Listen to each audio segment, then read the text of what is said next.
Balinese is not Indian book.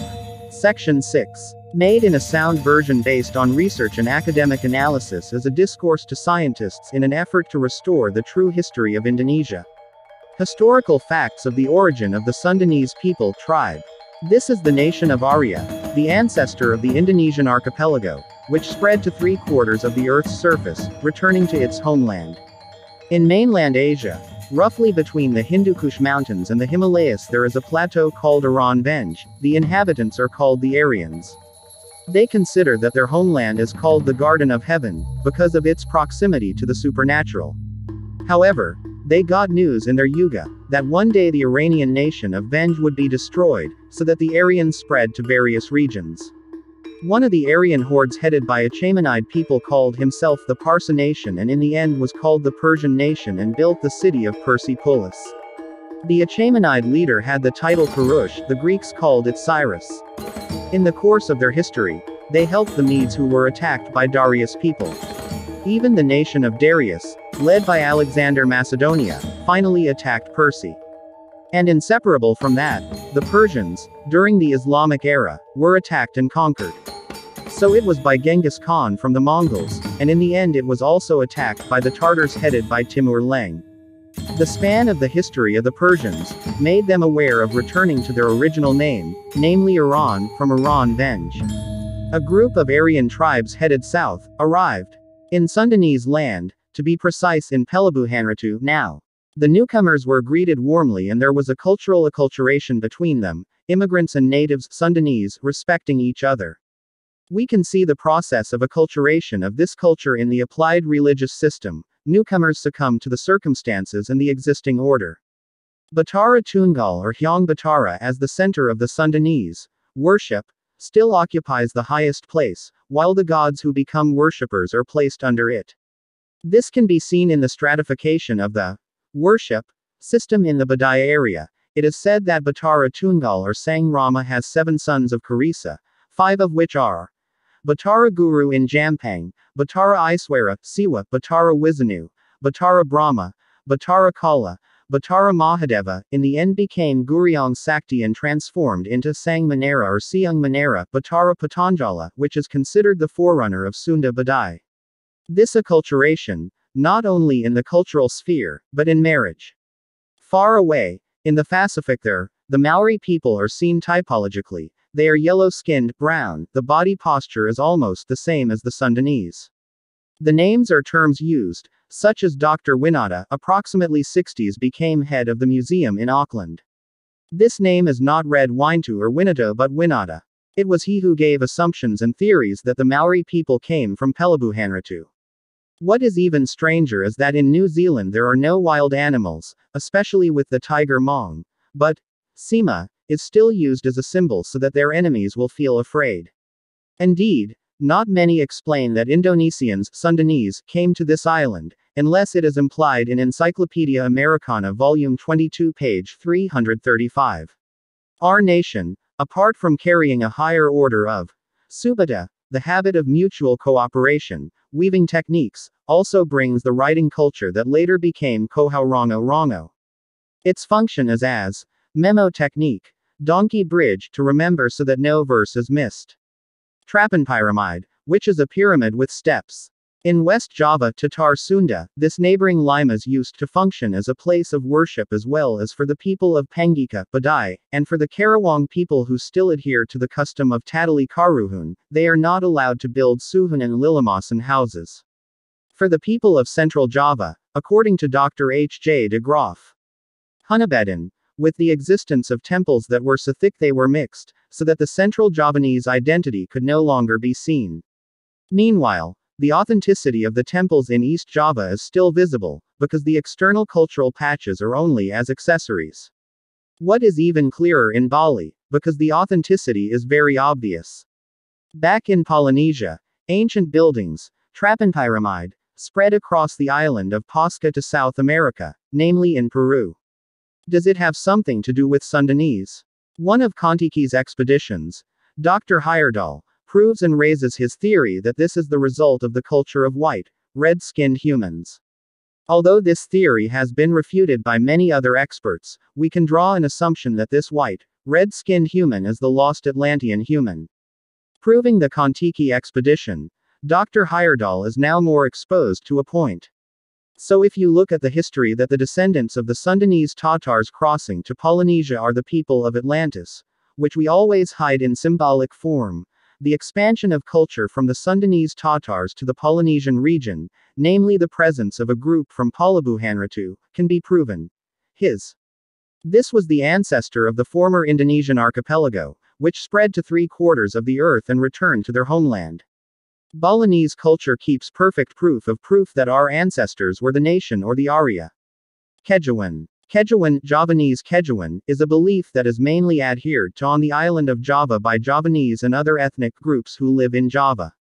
In essence, Kejawan is a philosophy which has existed since the Javanese, Wong Jawa Krama, Tiong Jawi exists. This can be seen from his universal teachings and always attached side by side with the religions of his day. The ancient Kejawan books and manuscripts do not affirm its teachings as a religion even though it has practice. Kejawan also cannot be separated from the religion adopted because Kejawan philosophy is based on religious teachings adhered to by Javanese philosophers. Since long time ago, the Javanese people recognized the oneness of God so that it became the core of Kejawan teachings, namely directing human beings. Senkan Paraning Dumadi, where do God's servants come and return, and form Saya people in line with their God. Mananggaling Kawula Langusti, unity of servants and God. From this unity, Kejawan teachings have the following mission. 1. Mamayu Hayuning Pribadi, as a personal gift. 2. Mamayu Hayuning Kalawarga, as a blessing for the family. 3. Mamayu Hayuning Saman, as a blessing for fellow human beings. 4. Mamayu Hayuning Buwana, as a blessing for the universe. Unlike the Abangans, the Kejawan are relatively devout to their religion, by avoiding the prohibitions of their religion and carrying out their religious orders but still maintaining their identity as an indigenous person, because the teachings of the Kejawan philosophy encourage obedience to their God. So it is not surprising that there are many schools of Javanese philosophy according to their religion, such as Islam Kejawan, Hindu Kejawan, Christian Kejawan, Buddhist Kejawan, Kejawan Kapatayan belief, by continuing to carry out their customs and culture that are not against their religion. The word, Kejawan, comes from the word, Java, which means in Indonesian it is, everything related to Javanese customs and beliefs, Javanese. The naming, Kejawan, is general, usually because the language of instruction is Javanese. In a general context, Kejawan is a philosophy that has certain teachings, especially in building manners, noble life rules. Kejawan as a religion was developed by followers of the Kapatayan religion, so it is not wise to use the name Kejawan as a religion in which all religions followed by the Javanese have thick Javanese characteristics. Kejawan in public opinion contains Javanese art, culture, traditions, rituals, attitudes and philosophies. Kejawan also has a spiritualistic meaning for the Javanese people. The main spiritualist practices of Kejawan are pasa fasting, and tapa meditation.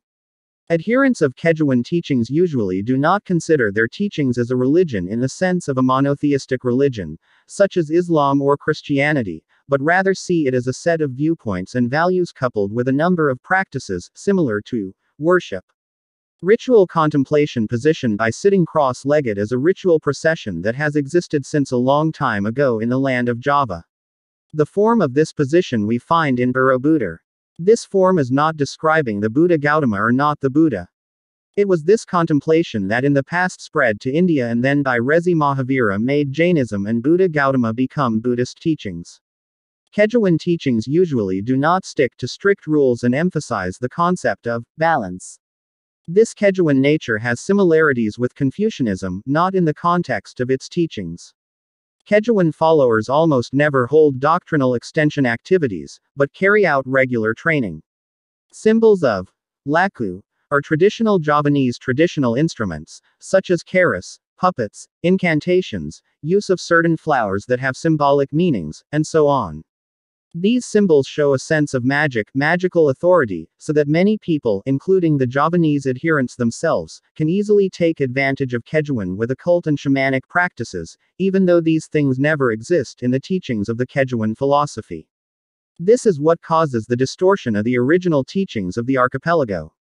Kejuan teachings vary, and a number of sects can adopt the teachings of immigrant religions, whether Hinduism, Buddhism, Islam, or Christianity. The symptom of syncretism itself is considered not something strange because it is considered to enrich our perspective on the challenges of changing times. Important days. Sultan Ageng Mataram is considered as the philosopher who laid the foundations of Muslim Kejuan, which then greatly influenced important ceremonies, especially the most visible, which is the calendar in determining important days. The important days of Kejuan cannot be separated from birth, marriage, mangkat, death. All three are life in Javanese tradition.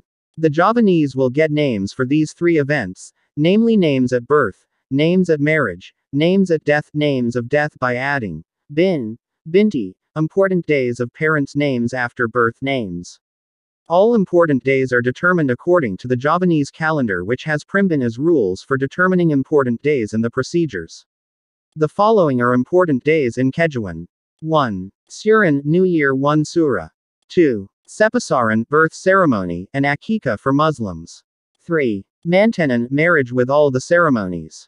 4. Mangkat, death ceremony, sending prayers, Kandari, Wired, and Quran, 7 days, 40 days, 100 days, 1000 days, 3000 days. 5. Meging Pasa, December 28 and 29. 6. Month of Ruwa, moon of the spirit, which is used to send prayers to those who have died, departed first. Also when Munjung, sending a complete meal of rice and side dishes to the elders in the family to tie the relationship. 7. Meging Sawal 29th and 30th of the Pasa month, which is used to send prayers to those who have died, departed first. Also when Munjung, sending a complete meal of rice and side dishes to the elders in the family to tie friendship for those who there is no chance at Meging Pasa. 8. Riyadi Kupit, Hari Raya Kupit, dated 3, 4 and 5 of the month of Sawal, for parents who have abandoned their children before marriage. Because the philosophy of Kejuan is also a religion. 9. Religious holidays are also the important days of Kejuan. Following are some additional important days for Muslim Kejuan. 1. Eid al-Fitr. 2. Eid al-Adha. 3. Friday. 4. Muludan, Maulid Kanjang Nabi Muhammad, SAW. 5. Sekatan, Sayahadatan. The Javanese adherents really like fasting in the teachings of Islam because it is considered the same as the teachings of their ancestors, besides being tafakkur, which is considered the same as meditation. 1. Pasa Wedan. Fasting on the day of his birth according to the Javanese calendar. 2. Pasa Sekaman. Fasting on Mondays and Thursdays. 3. Pasa Wulan. Fasting on every 13th, 14th, and 15th of every Javanese calendar month. 4. Pasa Dawud. Intermittent fasting, not daily fasting. 5. Pasa Ruwa. Fasting on the days of the month of Ruwa, moon of the spirit. 6. Pasa Sawal. Fasting 6 days in the month of Sawal except the 1st of Sawal. 7. Pasa Apat Kayu. The first 10 days of fasting in the 12th month of the Javanese calendar. 8. Pasa Sura. Fasting on the 9th and 10th of the month of Sura. In addition to fasting above, Kejuan also has fasting usually to describe zuhudin, sincerity, in achieving desires. The types of fasting are as follows. 1. Pasa Muti. This fast is done by eating only white rice, without salt and side dishes or snacks etc., and drinking water as well. 2. Pasa Patageni. Fasting is not allowed to eat, drink and sleep and can only be in the room without lighting. 3. Pasa Enjbleng. Fasting is not allowed to eat and drink, not to leave the room, to go out just to have a bowel movement and to sleep but only briefly. 4. Pasa Ingalong. Fasting does not eat and drink, but may take a short nap and may go. 5. Pasa Engrowat. a fast that does not eat rice and can only eat fruits or vegetables. Kejawen does not have the Bible, but the Javanese have a code language that is symbolized and implied in all aspects of their life and believes that the teachings of Kejawen are contained therein without the slightest change because they have a standard, strictly guarded rule. All of which are implied teachings to form the main practice, namely manners, noble rules of life, to form Javanese Hanjawani, having praiseworthy morals. These things are especially the many books and main texts contained in the following written works.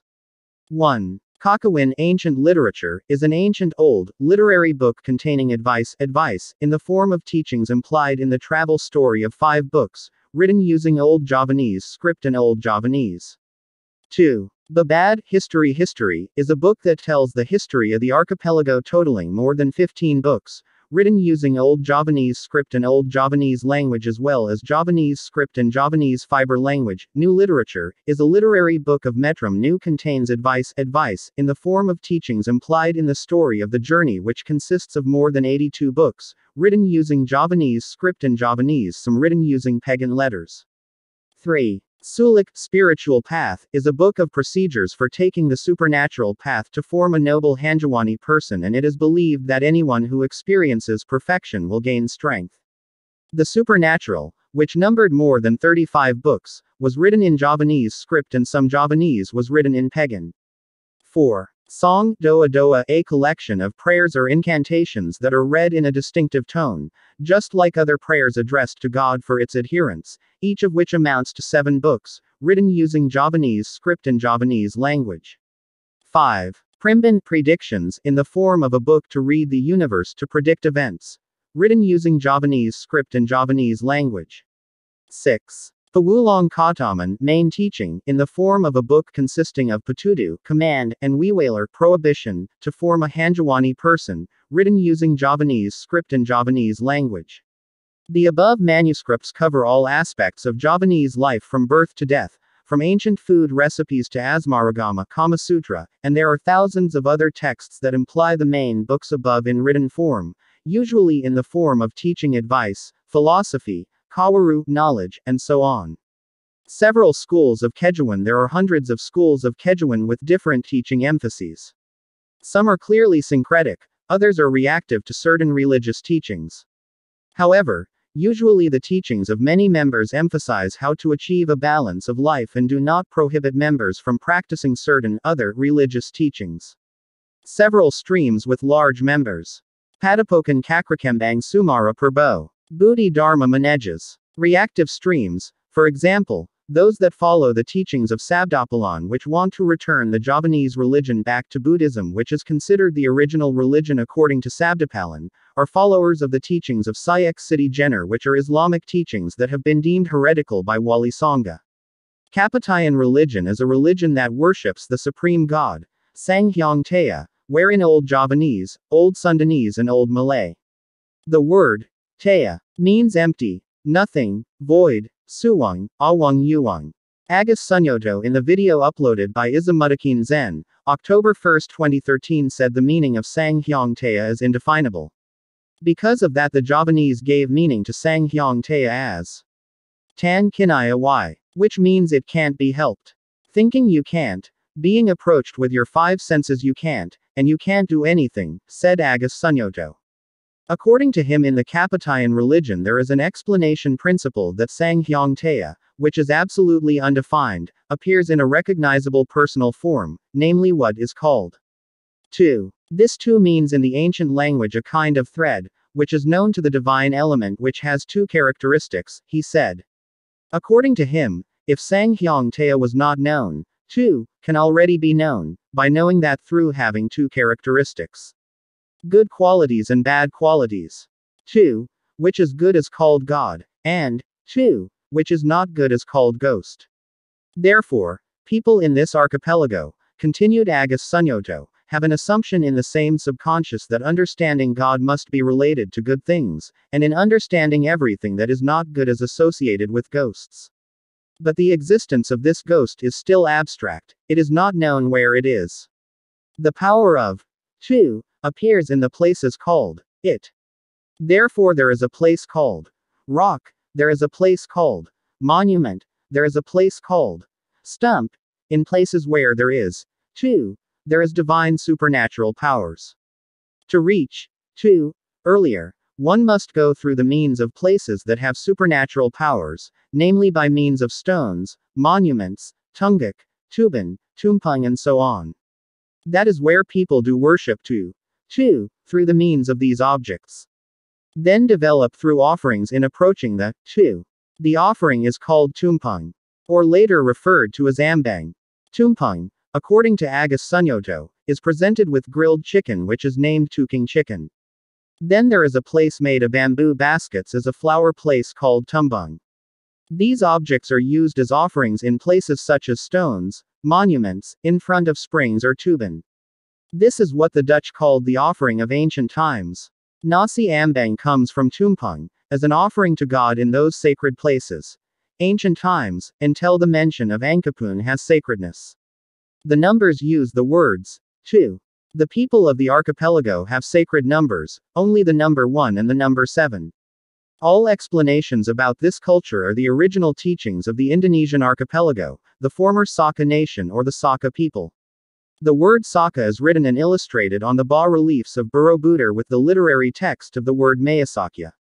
And another word is Kusaladharmabahana. The word Dharma was clearly written in Borobudur. This original teaching of the archipelago is called Dharma. Original Dharmak, which in the past was brought by the Saka or Arya ancestors of the Indonesian archipelago, spread to 3/4 of the face of the earth, coloring India, giving birth to Buddhist, Jaina and Hindu teachings. Tengger tribe. A tribe living around the mountainous area of Bromo Tengger Semeru, East Java, Indonesia.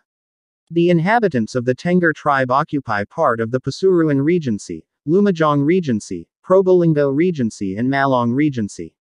The Tengger tribe is a sub-tribe of Java. The name Tengger comes from the legend of Rara Anteng and Yaka Seger, which is believed to be the origin of the name Tengger. Namely, Teng, the suffix of the name Rara, An, Teng, and Ger, the name suffix of Yaka, Se, Ger, feelings of being one brother and one offspring. Rara Anteng, Yaka Seger. This is what causes the Tengger tribe to not apply the caste system in their daily life. Obviously, this is not from India. Tengger culture does not apply the caste system by the Tengger tribe, proves the influence of Hinduism, which in India never came to Tengger. When and who was the pre-Islamic missionary or preacher of Hindu India to the archipelago? The Tengger people are not Indian Hindus. The original Tenggeris teachings of the archipelago were named Hindu after 1954. For the Tengger tribe, Mount Bromo or Mount Brahma is believed to be a sacred mountain. Once a year the Tenggeris hold a Yadnya Kasada or Kasodo ceremony. This ceremony takes place at a temple under the foot of Mount Bromo North, namely Pura Luhur Poten Bromo, and continues to the top of Mount Bromo. Cultural ceremonies are held at midnight to early morning every full moon around the 14th or 15th in the month of Kasodo, 10th, according to the Javanese calendar. Other traditional ceremonies that are practiced by the Tengger people are Unan Unan, Lelawet, Entas Entas, and others. Kasada. Yadnya Kasada Day is a day of ceremonial offerings in the form of an offering to Sang Hyang Widi. Every month Kasada on the 14th day of the Javanese calendar is an offering ceremony for Sang Hyang Widi and his ancestors. The story of Rara Anteng, daughter of the king of Majapahit, and Yaka Seger, son of the Brahmin. The origin of the Tengger tribe is taken from the last names of both of them. The pair Rara Anteng and Yaka Seger built a settlement and then ruled the Tengger area as Perbawasesa Mangkurat ing Tengger, which means, the Butiman Tengger Lord. They were not gifted with children, so they meditated on Sang Hyang Widi. Suddenly there was a magical voice saying that their meditation would come true, but on condition that if they had children, the youngest child had to be sacrificed to the crater of Mount Bromo. The couple Roro Anteng and Yaka Seger agreed and then obtained 25 children, but the instincts of parents still cannot bear to lose their children. In short, the pair Rara Anteng and Yaka Seger broke their promise. Dewa became angry by threatening to bring disaster. Then there was a temptation. The situation became pitch black. The crater of Mount Bromo spat out fire. Kesuma, his youngest child, disappeared from the atmosphere of the Kasada ceremony on Mount Bromo. The site was caught in a fire and entered the Bromo crater. At the same time as Kesuma's disappearance, there was a magical voice. My dear brothers, I was sacrificed by our parents, and Sanghyang Widi saved you all. Live in peace and serenity, worship Sanghyang Widi. I remind you that every Kasada month on the 14th day makes offerings to Sanghyang Widi in the crater of Mount Bromo. This habit is followed from generation to generation by the Tengger people, and every year a Kasada ceremony is held in the Poten Sea of Sand in the crater of Mount Bromo. As a religious adherent in Tengger, the Tengger tribe is not like Hindus in general. When performing their prayers at the Pundan, Danyang and Poten, Poten is a plot of land in a sea of sand as the place for the Kasada ceremony. As a place of worship for the Tengeris, Poten consists of several buildings arranged in a composition in the yard which is divided into 3 mandalas zones. Potent. First, the main mandala is also called Awful, which is a place for worshipping prayers. The mandala itself consists of Padma functioning as the place of worship of the Supreme Lord. Padma is shaped like a temple which is developed complete with pepali. Not wearing a roof consisting of a leg called tepas, body, headboard and head which Pura Luhur Poten at the foot of Mount Bromo is called sari, equipped with Bedawang, Nala, Garuda, and Goose. Bedawang Nala depicts a giant turtle supporting Padmasana, wrapped around a dragon or two, an eagle and a swan flying behind the lotus body, each of which according to mythology describes the greatness of the form and function of the Padmasana. The Sekapat, 4 pillars building or larger, is located on the side facing the worship building Padmasana, facing east or in accordance with the orientation of the worship building, and its 4 sides are open. Its function is to present the means of a ceremony or a series of ceremonial activities. Bail Pawadan and the shaman's place during worship. Kori Aging Kandi Bentar. Its shape is similar to a head monument wearing a rectangular crown or a multi-tiered crown tapering to the top with a rectangular or multi-faceted building with sides around the Depa Alit, Depa Madhya or Depa Aging. The height of the building can range from or as high as the monument to about 100 meters, which allows it to be made taller by taking into account the beauty of the proportions of the temple. Mandala Madhya is also called Jaba Tenga, the place for the preparation and accompaniment of the ceremony consisting of the Kori Aging Kandi Bentar. Its shape is similar to a monument. The head wears a rectangular crown coil or a multi-tiered multi-story tiled upwards with a square, rectangular or multi-faceted building with sides side around 1 fathom alit, fathom madhya, fathom aging. Bail Kentongan, called Bail Kulkul, is located in the front corner of the temple grounds, in the form of a tepas, bachur, sari and roof covering the Kulkul Kentongan room. Its function is to place the Kulkul which sounded the beginning, end in certain times of a series of ceremonies. Bail Bengong, also called Sacred Puerangan, is located between the central Jaba, Mandala Madhya, Mandala Nista, side Jaba. The shape of the building is rectangular or elongated 2 by 2 rows or a lot of building area for the kitchen. Its function is to prepare for the ceremonial offerings that need to be prepared in temples which are generally far from the village where the settlement is. Mandala Nista is also called Jaba Sisi, which is a place of transition from the outside to the temple, which consists of a temporary temple building, other supporting buildings. The temple grounds are bordered by a wall perching the boundary of the yard. The entrance is in front or in the middle side of the temple using the Bentar temple, and the entrance to the main innards using Kori Aging. The walls of the temples of Bentar and Kori Aging temples have various forms of variations and creations in accordance with the beauty of the architecture. Temple buildings in general. Facing west, entering the temple towards the east, as well as worship and prayer facing east towards the rising of the sun. Congratulations or Selamadan. Selamadan or Selamadan is a ritual tradition carried out by the people of the archipelago. Thanksgiving is a form of Thanksgiving event by inviting some relatives or neighbors.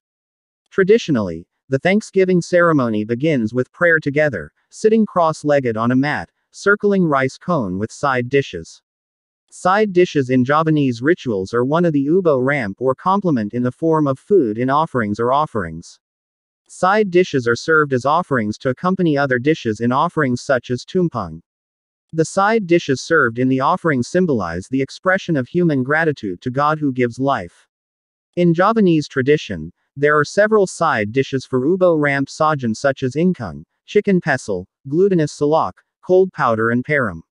Ingkung. Ingkung is one of the ubo ramp in the form of free-range chicken cooked whole and topped with opor spices, coconut and bay leaves. Ingkung is usually placed on top of uduk rice. This memory symbolizes a baby who has not been born and thus does not have any mistakes, or the kinds of side dishes for offerings are still holy. In addition, ingkung is also interpreted as an attitude of surrender and surrender to God's power. The Javanese interpret the word ingkung as being marked or shackled. Ubo ramp ingkung is intended to purify people who have a desire and guests who are present at the celebration event. Pesel ayam ingkung or free-range chicken pesel is a ubo ramp which is almost similar to ingkung, which is chicken cooked whole. What distinguishes chicken pesel from ingkung is the way it is served. The way of serving chicken pesel is done by adding spices in the form of raw coconut milk. Chicken pesel is intended as a symbol of purifying people who have a desire. Ubo ramp is usually served at rasulan or village cleanup events, and its function is to complement ubo ramp ingkung. Sticky rice salak. Salak sticky rice is ubo ramp made from glutinous rice which is cooked until it looks like rice and then served with Javanese sugar coconut milk. Javanese sugar coconut milk is made by mixing Javanese sugar with enough coconut milk and boiling until cooked and forming a thick liquid.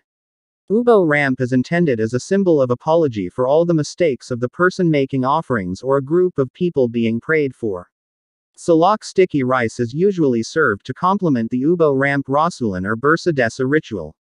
Cold powder and param are ubo ramp which are meant so that the harvest is always wasteful and free from all pests.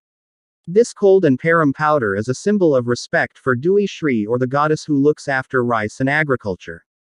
Powder made from rice flour mixed with fragrances and formed into small circles the size of papaya seeds.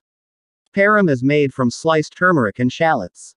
Tumpeng nasi in the shape of a cone served with various kinds of side dishes. Tumpeng is a way of serving rice and its side dishes in a cone shape, because it is also called tumpeng rice. The processed rice used is generally in the form of yellow rice, although sigo tumpeng for salvation is often also used plain white rice or uduk rice. The method of serving this rice is typical of Javanese or Javanese Betawi people and is usually made during festivals or celebrations of an important event. Even so, the Indonesian people are familiar with this activity in general. Tumpeng is usually served on a tampa, traditional round container made of woven bamboo, and covered with banana leaves. People on the islands of Java, Bali and Madura have the habit of making tumpeng for feasts or celebrating history and tradition of an important event. However, nowadays almost all Indonesian people are familiar with tumpeng. Tumpeng philosophy is closely related to the geographical conditions of Indonesia, especially the island of Java, which is full of volcanic ranges. Tumpeng comes from an ancient tradition of Indonesian people who glorify mountains as the dwelling place for hyangs, or ancestral spirits, ancestors. After Javanese society embraced and influenced by Hindu culture, the cone-shaped rice was intended to imitate the shape of the sacred mountain Mahameru, where the gods and goddesses resided. Although the tumpeng tradition has existed long before the entry of Islam to the island of Java, the tumpeng tradition was adopted in its development and associated with Javanese Islamic philosophy, and is considered as an ancestral message regarding requests to the Almighty. In the Slametan tradition of Kendari in the Javanese traditional Islamic community, tumpeng is served with previously held Al-Quran recitation. According to the Javanese Islamic tradition, tumpeng is an acronym in Javanese. Yen metu must sing kemang. If you go out, you have to be serious. Completely. There's one more unit called bukang, made from sticky rice, acronym for Yen Malbu Kudu Sing Kenchang, if you enter it in earnest, while the side dishes are tumpeng, totaling 7 kinds, number 7 in Javanese Pitu, meaning Pichalingan, help. The 3 sentences of the acronym come from a prayer in Surah Al-Isra, verse 80. O Lord, really input me in and actually get me out and make from you the power for me to give help. According to several commentators, this prayer was read by the Prophet Muhammad SAW when he was about to move out of the city of Mecca to the city of Medina. So if someone is curious by serving tumpeng, the point is to ask for help from the Creator so that we can get good and avoid badness, and gain glory. Provide help. And that is all we will get if we want to try really hard. Tumpeng is an important part of traditional festivals. Celebration or feast is a form of gratitude and gratitude to the Almighty for the abundance of crops and other blessings. Because it has a value of gratitude and celebration, until now tumpeng often serves as a birthday cake in celebration of birthday parties. In a feast, Thanksgiving, or Slametan, after the recitation of the prayer, the unwritten tradition recommends that the top of the tumpeng be cut and given to the most important, most honorable, most venerable, or most eldest person among the people present. This is meant to show respect to the person. Then everyone present was invited to enjoy the tumpeng together. With tumpeng, the community shows gratitude to God as well as celebrating togetherness and harmony. Events involving tumpeng rice are called kon. In Yogyakarta, for example, the tradition of tumpengan was developed on the night before August 17, Indonesia's Independence Day, to pray for the safety of the country. There are no standard side dishes to accompany the tumpeng rice. However, some of the side dishes that usually accompany it are cakes, shredded, fried soybeans, fried egg, cucumber which is cut crosswise, and celery leaves. The variations involve dry tempeh, serundeng, long bean or wrap, salted fish or fried catfish, and so on. In interpreting the traditional meaning of tumpeng, it is recommended that the side dishes used consist of land animals, chicken or beef, sea animals, catfish, milkfish or anchovies, and vegetables, kale, spinach or string beans. Each side dish has a traditional meaning in Javanese and Balinese culture. Tumpeng makeup competitions are quite often held, especially in cities in central Java and Yogyakarta, to celebrate Independence Day. Tumpeng robiong. This tumpeng is usually served at the siraman ceremony in Javanese traditional weddings. This tumpeng is placed in a basket with various kinds of vegetables. At the top of this tumpeng, chicken eggs, shrimp paste, shallots and chilies are placed. Tumpeng n7 bulan. This tumpeng is used for the 7 months gestation celebration. This tumpeng is made from white rice. Apart from one large cone in the middle, this tumpeng is surrounded by 6 other small tumpengs. Usually served on a tampa covered with banana leaves. Tumpeng pungkur variation. Used at the death of a single woman or man. Made from white rice served with vegetable side dishes. The tumpeng is then cut vertically and placed back to back. Tumpeng puta. The white color on white rice represents purity in Javanese customs. Used for sacred events. Tumpeng nasi kuning. The yellow color represents wealth and high morals. Used for Thanksgiving happy occasions, such as births, weddings, fiancés, and so on. Saga kuning or yellow rice which is formed into a tumpeng, one of the sajan sejulur poppet. Tumpeng nasi uduk, also called tumpeng tasiakaran. Used to commemorate the Prophet's birthday. Ceremonial, modified tumpeng. Sajan sejulur poppet is one of the offerings in the form of various types of rice or saga in honor of 4 magical brothers who are yellow saga or yellow rice which is formed into a tumpeng. One of the parts of the Sajan sejulur poppet in the 4 directions of the wind are commonly referred to as sejulur poppet 5 pansers. From generation to generation, the Javanese have adhered to the belief that each person has 4 magical brothers who are in the north, south, east, and west according to the cardinal directions. The sejulur on the east side is called Tirtanada, the sejulur on the north side is called Warudajaya, the sejulur on the south side is called Perbangkara and the sejulur on the west side is called Sinotobrata. Meanwhile, Panser is self or conscience. This poppet sejulur has the ability and controls the conscience of each person. Thus from generation to generation it is believed that if people want to always be guarded, reminded or controlled from evil desires and influences, then that person is obliged to greet the 4 lengths in each direction of the wind. Saga puta is ubo ramp in the form of white rice. The white rice is formed into tumpeng and served without side dishes. Ubo ram saga puta is meant to know or respect sejulur which is in the east direction or the Javanese call it Tirtanada. Saga white is to describe the crater. Saga semung or black rice is ubo ramp which is black rice. Black rice is made from white rice mixed with soot until it turns black and forms a tumpeng. Ubo ramp black rice is meant to know or respect sejulur which is in the north direction or so-called Warudajaya. Saga semung to describe the umbilical cord. Saga abang or red rice is ubo ramp in the form of brown rice. Brown rice is made from white rice mixed with Javanese sugar until it turns red and forms a tumpeng.